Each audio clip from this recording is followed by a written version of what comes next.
Good morning, all of students. Welcome to Elite Online class. Students, I hope you are very well at home and you started your study regularly.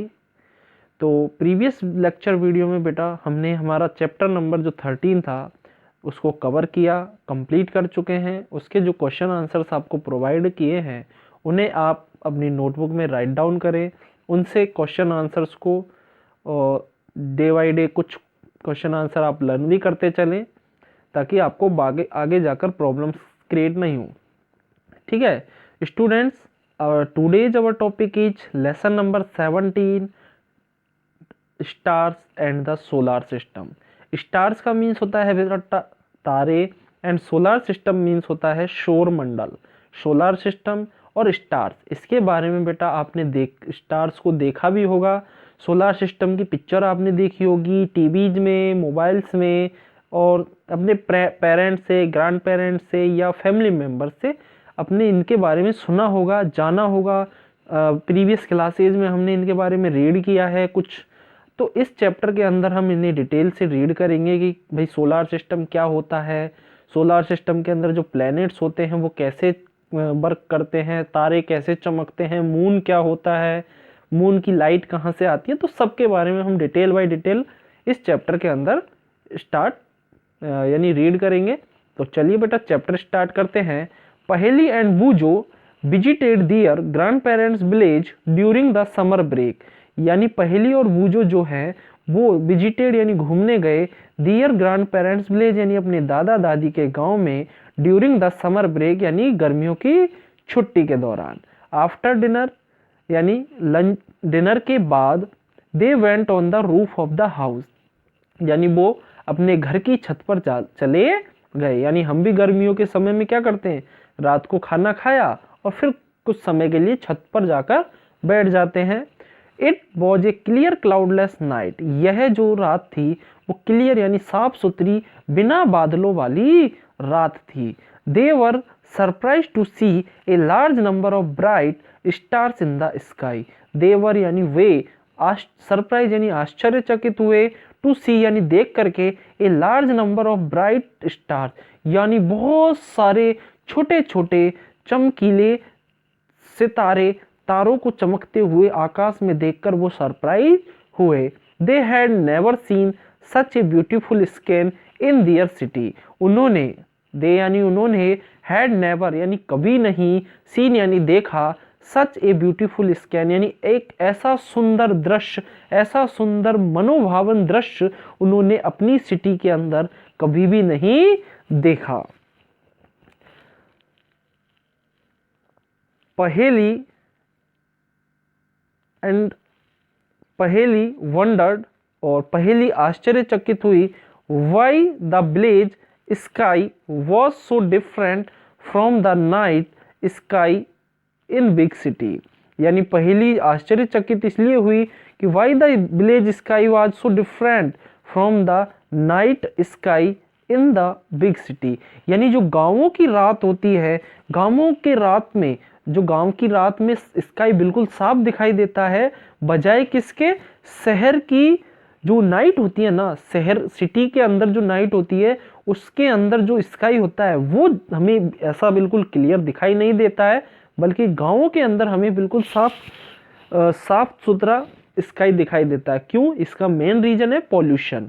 जो city है उसमें population ज़्यादा होती है, vehicles ज़्यादा चलते हैं, तो बेटा वहाँ पर जो हमारे पॉल्यूशन होता है वो ज़्यादा होता है। इसके कारण हमारे जो एनवायरनमेंट है उसके अंदर हमें क्लाउडनेस ज़्यादा दिखाई देते हैं, हमारे जो एनवायरनमेंट के अंदर जो गैसेज है वो फैली रहती है, इसलिए हमें आकाश जो है स्काई वो क्लियर नहीं दिखाई दे पाता है। हर ग्रैंडफादर एक्सप्लेन, उनके ग्रैंडफादर दादाजी ने एक्सप्लेन व्याख्या की या बताया दैट की due to bright light smoke and dust, की हल्की रोशनी, धूल एंड डस्ट और स्मोक यानी धुआं, धूल, पॉल्यूशन के कारण ऐसा होता है। The sky is big city is rarely clear. जो बिग सिटी के अंदर ये सभी चीज़ें ज़्यादा होती है, इसलिए जो एनवायरनमेंट है वो क्लियर साफ नहीं हो पाता है। He also identify some object seen in the night sky. यानी हम आल्सो आइडेंटिफाई पहचान सकते हैं सम ऑब्जेक्ट कुछ वस्तुएं या ऑब्जेक्ट्सों को सीन देख करके इन द नाइट यानी रात में, स्काई यानी आकाश के अंदर, एंड टोल्ड स्टोरीज और पुरानी कहानियों के द्वारा एसोसिएट विद देम, और फिर उन्हें पुरानी कहानियों के साथ जोड़ करके हम उन्हें बता भी सकते हैं। Night sky watching can be A fascinating experience at a place where there are no bright light and atmosphere is clear।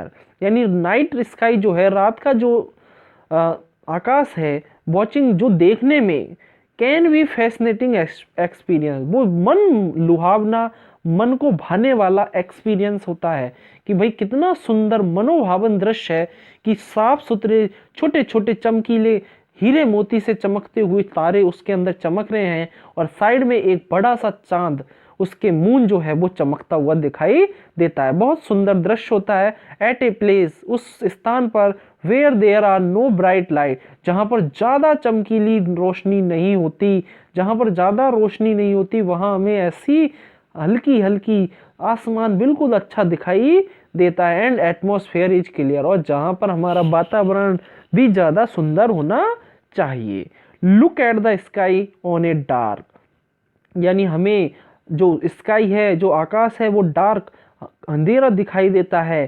Clear night, साफ सुथरी रात दिखाई देती है। You see the entire sky dotted with countless star, यानी और पूरे आकाश के अंदर हमें छोटे छोटे डॉट जैसे, जैसे किसी ने डॉट, किसी एक काले पर्दे के ऊपर किसी ने डॉट डॉट डॉट करके एक सुनहरे सिल्वर गोल्डन कलर में, सिल्वर कलर में किसी ने डॉट लगाए हो, ऐसे बहुत सारे हमारे स्काई के अंदर जो स्टार्स होते हैं वो चमकते हुए हमें दिखाई देते हैं। सम ब्राइट, कुछ ज़्यादा चमकते हैं, एंड सब नॉट सो ब्राइट, और कुछ बहुत मतलब ऐसे नहीं है कि चमकते नहीं है, लेकिन कुछ तो ज़्यादा चमकीले हुए दिखाई देते हैं, कुछ कम चमकते हुए दिखाई देते हैं। ऑब्जर्व देम केयरफुली, आप उन्हें अगर आसानी से, बहुत केयरफुली, सावधानी से देखो तो आप इसे पहचान भी सकते हो। Do all of them appear of to twinkle, क्या सभी को ऐसे चमकते हुए, टिमटिमाते हुए तारे प्रतीत होते हैं।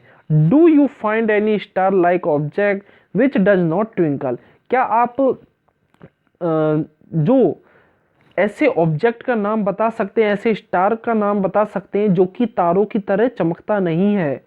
The object which do not twinkle are planets, जो ऑब्जेक्ट हैं वो है प्लैनेट्स। प्लैनेट्स भी होते तो तारे ही हैं, होते तो तारे के जैसे ही हैं, स्टार की तरह ही होते हैं प्लैनेट्स, लेकिन वो क्या नहीं करते हैं, चमकते नहीं हैं। ट्विंकल यानी चमकना, ट्विंकल नहीं करते हैं। The moon is the brightest object in the night sky, और रात के समय सबसे ब्राइटेस्ट ऑब्जेक्ट कौन होता है, मून होता है, चंद्रमा होता है।